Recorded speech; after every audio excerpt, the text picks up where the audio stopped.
que estés muy bien. Yo estoy bien. He estado más ausente por temas laborales, pero estoy bien. Si escucháis un ruido como blanco de fondo es porque está lloviendo de nuevo. Dios mío, deja de matar agua. Está lloviendo de nuevo, de nuevo, de nuevo.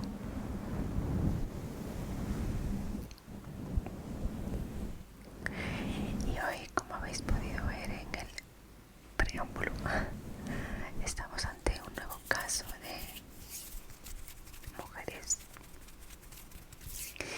Y en este caso, mujeres, ya sabéis, asesinas. En este caso es una envenenadora.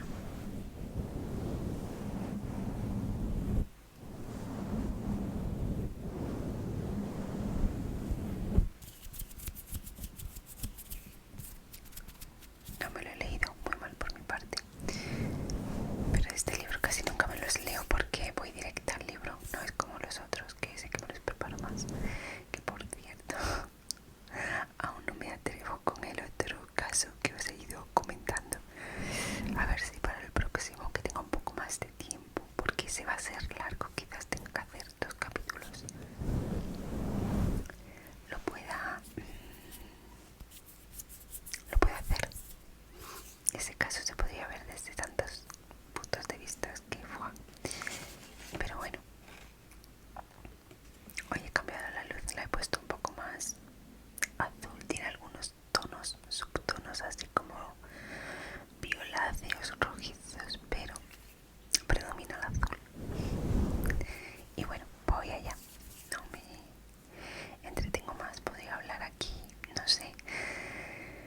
Bueno, ya lo dejo para otro vídeo de cosas más triviales que podemos hablar.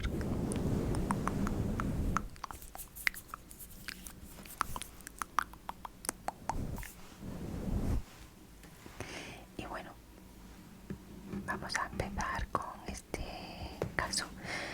Ella se llamaba María Gasco García y era de Castellón, o al menos vivía en Castellón. No sé si era de Castellón porque como no me he leído el capítulo, sí que la denominan como de Castellón aquí en el título. Y entro directamente a la historia. Eso sí, antes pues os agradecería un like, que os suscribáis si no estáis suscritos, que hipeéis el vídeo y todas esas cositas que tanto ayudan a crecer el canal y que son gratuitas. Empiezo. Y dice: el pelo recogido en media melena, ojos rectos y separados, protegidos por espesas cejas, la nariz ni grande ni pequeña sobre una boca firme de labios finos. El conjunto resultaba agradable bajo una frente ancha y adornado con expresión amable. Este era el rostro de María Gasco cuando contrajo matrimonio con José Ballester Galindo un 12 de mayo. Ay, mira, este apellido Galindo me trae el recuerdo del crimen de los Galindos. Si os apetece, si no lo conocéis, os lo puedo contar. Yo me he leído hace ya tiempo el libro y a quienes lo conozcáis pues podemos recordar lo que ese crimen tiene también lo suyo. No sé si lo he dicho. Contrajo matrimonio un 12 de mayo, creo que sí. La ceremonia de la boda se celebró en la iglesia arciprestal de Villarreal de los Infantes, Castellón de la Plana.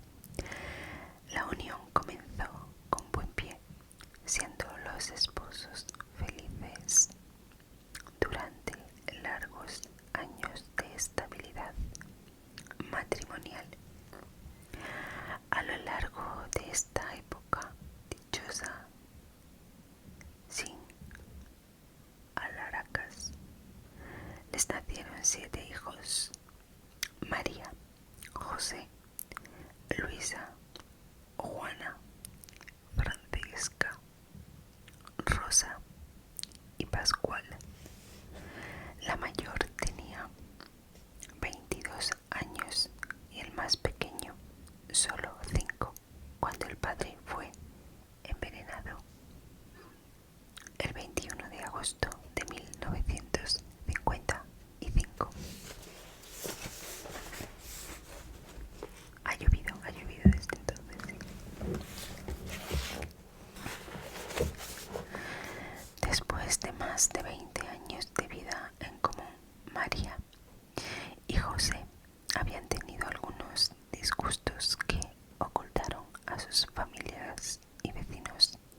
los dos. En el domicilio de aquel familiar perdieron las inhibiciones a base de beber alcohol, lo que terminó en una grave discusión, con insultos y agresiones mutuas. No quedaba mucho amor en los pliegues de aquellos sentimientos que alumbraron una familia numerosa. Las heridas que se abrieron aquella noche de la Natividad del Señor parecían destinadas a no sanar. Fue tanta la ofensa que recibió María, o tanta la que se creyó ella haber recibido, que se sintió impedida para volver a mirar a la cara a su marido, por lo que después de haber dormido, los excesos que ambos cometieron y tras metabolizar los vapores del alcohol, siguiendo un arrebato imparable, se marchó de su casa dejando atrás ropas, hijos y marido. La indignación la llevó a poner tierra de por medio. Primero viajó a Almanzora, de allí a Amposta y más tarde a Badalona. Se sabe que algunos de los trayectos los sufragó dedicándose a la venta ambulante de baratijas, lo que apenas le daba para mal comer. Pese a que no encontró mejores empleos ni formas más ventajosas de sacar beneficio, María pudo ir subsistiendo durante meses sin parar de viajar. Huía como una loca de un amor roto, de un matrimonio agotado. Su escapada no tenía sentido, ni había sido premeditada, ni podía dar buenos resultados. Además, su ánimo flaqueaba, puesto que madre al fin precisaba saber de sus hijos, por lo que hizo algunas indagaciones que le permitieron saber sobre la buena salud de todos, lo que a la vez le supuso conocer la actuación de su marido, que la había denunciado ante el juzgado por abandono de familia. Asustada por la consecuencia de aquel acto, quiso adelantarse a los requerimientos judiciales, por lo que regresó al hogar el 23 de junio de 1955, tras 6 meses de correr la vida alejada de todos. El marido la acogió sin grandes reproches, contento en el fondo de que hubiera regresado al hogar, donde la tarea del cuidado de los hijos suponía una pesada carga. También es posible que en su pecho hubiera reverdecido parte del antiguo cariño, puesto que accedió enseguida a retirar la demanda judicial, aveniéndose a compartir el dormitorio. Pobre infeliz. A lo largo de un corto periodo de tiempo, la pareja, no sé si esto se está escuchando bien porque he bajado tanto la ganancia para que no se escuche mucho la lluvia. A lo largo de un corto periodo de tiempo, la pareja se dio una nueva oportunidad que no cuajaría. La aventura de María no le había salido nada bien en lo económico y tampoco por las trazas parecía haber significado un avance en lo afectivo. En las últimas tuvo que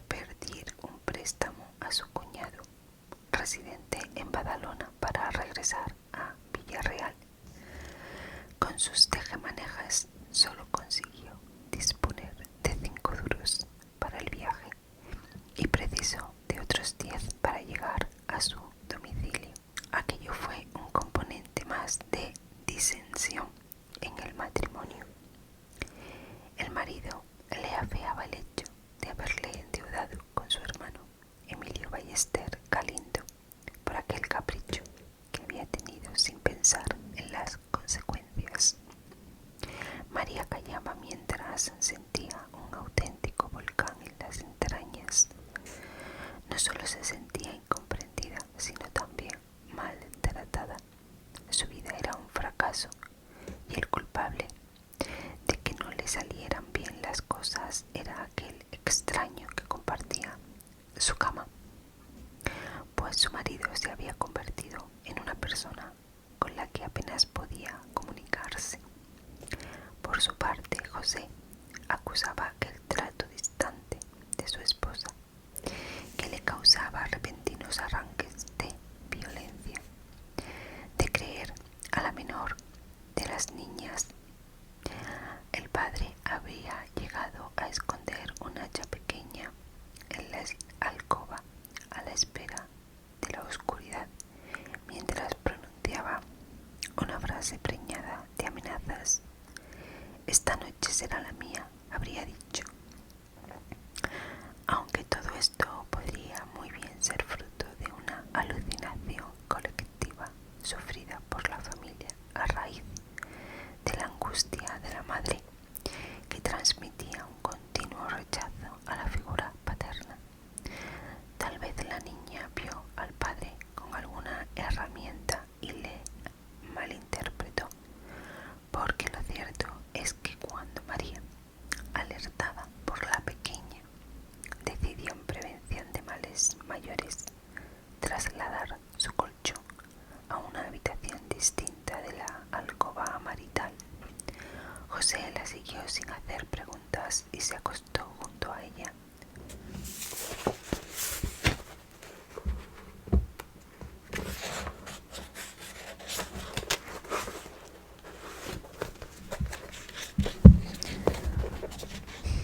Sin que volviera a saberse nada de hachas u otros objetos contundentes.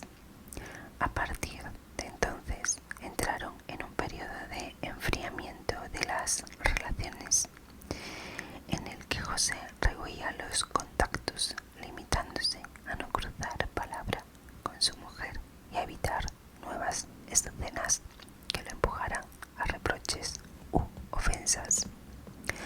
Aquella nueva situación se hizo más insufrible si cabe para María, que sin dejar traslucir sus intenciones comenzó a plantar la forma de acabar con su marido, como había de recordar ante la policía el 24 de junio de 1955, fecha que tenía grabada a fuego en el cerebro. Se decidió a comprar un raticida que sabía altamente venenoso y lo mezcló con azúcar con la intención de suministrárselo a su esposo. ¿Con qué? Ya lo sabemos de otras historias, con el café, con leche. Tras pasar la noche prácticamente en vela, al final no se atrevió a darle de desayunar el veneno y, arrepentida de lo que había estado preparando, se deshizo de la mezcla arrojándola a la basura, donde aparecerían dos gatos muertos. Pobres gatitos. Al final pagaron ellos las consecuencias. Había superado la tentación, pero no acabó con el problema. Se la notaba desasosegada, necesitada de nuevos horizontes.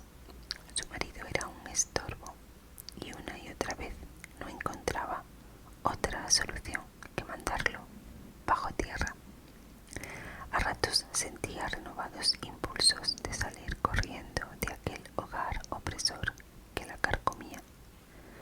Por si fuera poco su incomodidad, José comenzó a vigilarla porque temía que intentara una nueva fuga.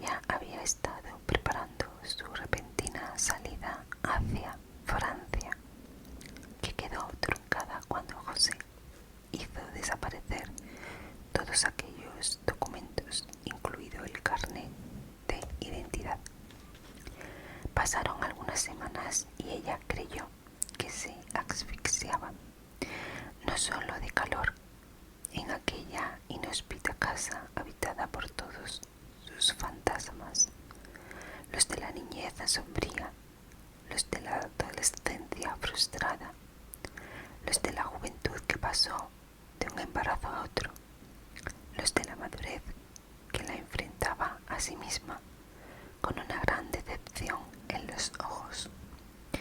No había estudiado, pero sí fue capaz de aprender de la vida que la voluntad es la única palanca que cambia el destino.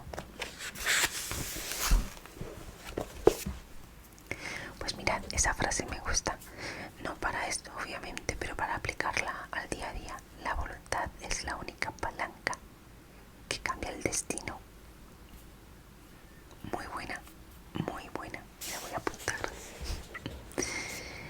En su cabeza daba vueltas la idea del raticida con azúcar, un método dulce, silencioso, que pasaría desapercibido, o al menos eso creía ella, que no había aprendido nada de sus fracasos.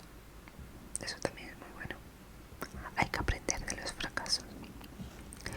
El día 15 de agosto, fecha que recordaba perfectamente, fue a la droguería donde compró un preparado con el veneno ya mezclado en una jalea dulzona. Lo adquirió en la tienda de Juan Vicente Carda, para ser precisos, y una vez envuelto en papel de periódico lo escondió debajo de la cama. No quiso precipitarse. Dejó que pasaran algunos días mientras maduraba sus intenciones.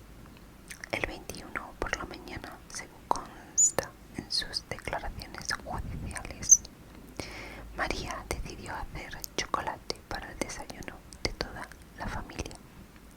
El tazón destinado a su marido lo endulzó de forma muy especial. José había salido muy de mañana al campo sin desayunar y seguramente a la vuelta agradecería aquel suculento refrigerio, como así sucedió. De regreso, el marido se tomó todo lo que le puso sin notar nada extraño, incluso dando muestras de satisfacción al terminar. Sonriente y complacido volvió a sus tareas, hasta que a media mañana notó un lacerante dolor abdominal que le dejó inutilizado. El arsénico le corroía las entrañas. Tuvo que ser ayudado para tenderse en la cama, de la que no podría levantarse ya. Pobre hombre. En apariencia, María, y así lo tiene declarado, salió de Estampida con cara de preocupación en busca de un médico para aliviar los dolores de José. Pero en realidad, y de forma consciente, desvió su trayecto hasta estar segura de que a la hora en que iba a llegar ya no encontraría al médico en su casa, como efectivamente sucedió. Para dificultar aún más la llegada de auxilio, no dejó las señas de su hogar ni dio datos de quién era el enfermo, con el propósito de que el veneno actuara sin ser detectado. En tanto, los hijos contemplaban conmovidos las quejas de su padre, que levantaba oleadas de compasión.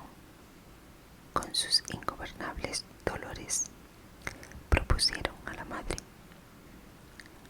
Así que regresó al hogar, trasladarle de urgencia al hospital de Castellón. Está empezando a llover más fuerte, se escucha un poco más. Nada más ser ingresado, los médicos descubrieron el origen del mal: intoxicación por arsénico. Suspicaces y llenos de sospechas,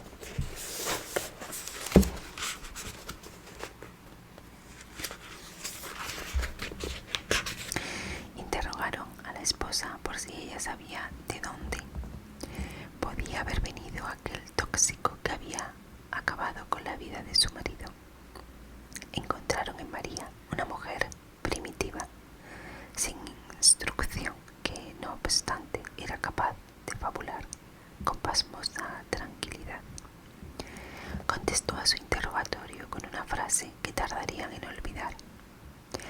Mire, no sé si se le habrá caído en el desayuno algún sapo venenoso. María ignoraba que los raticidas no pueden confundirse con el veneno de los sapos. Después de una dolorosa agonía, José dejó de existir a la 1 del mediodía del 23. Descubierta la autora, la audiencia provincial la condenó a la pena de muerte por parricidio con agravantes. ¡Wow! El recurso de su abogado, el madrileño Pedro Cristóbal, al Supremo, la salvó